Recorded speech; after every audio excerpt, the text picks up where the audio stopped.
The period from June 30th onward is critical for Egypt.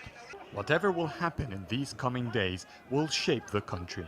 إحنا داخلين على مجهول. In the next period, we are approaching the unknown, and therefore all scenarios are possible, equally.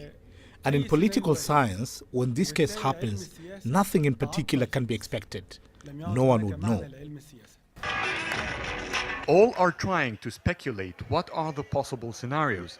The best one would be a peaceful solution through dialogue. The fifth scenario is a breakthrough. All parties negotiate and reach a unilateral agreement. However, it is far-fetched. The only way out is sacking the Prime Minister immediately. It is far-fetched mainly because of the opposition's insistence to boycott talks and the president's rejection to form a new cabinet before parliament elections. This paved the road to violence. If we reached extreme violence, this will be the beginning of the end for the current regime.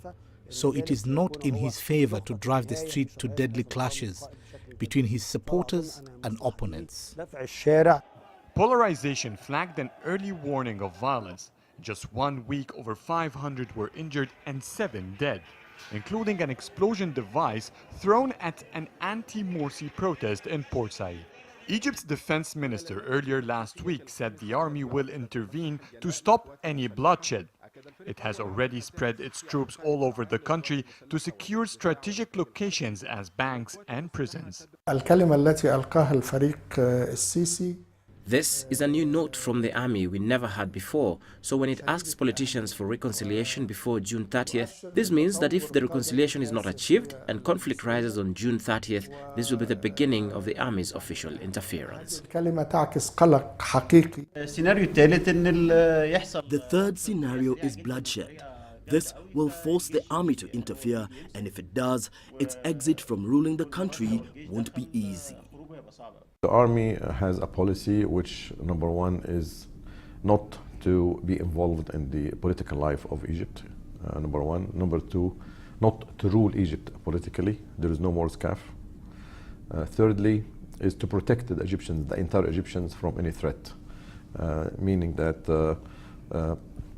if during the 30th of June and the days after, there will be a threat to the life of the Egyptians or a threat to the main strategic points in Egypt, airport, Suez Canal, all this kind of stuff, I think they will come and do their job.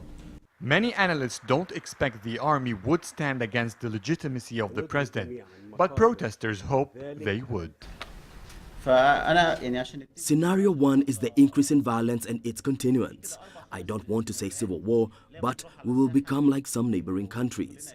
The fourth scenario is that people wouldn't be able to continue protesting, but this would still mean polarization will continue and no one would care about the country's economy and only focus on political battles. All these scenarios would have harsh consequences.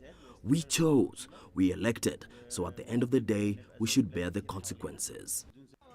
Analysts expect violence could peak on June 30th, particularly if the protests continue beyond that date, which would make the army intervention the most likely scenario of all.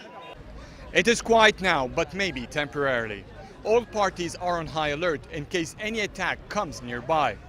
They both still want different endings for the current conflict, which makes no room for immediate reconciliation. Adel El Mahrouky, CCTV, Cairo.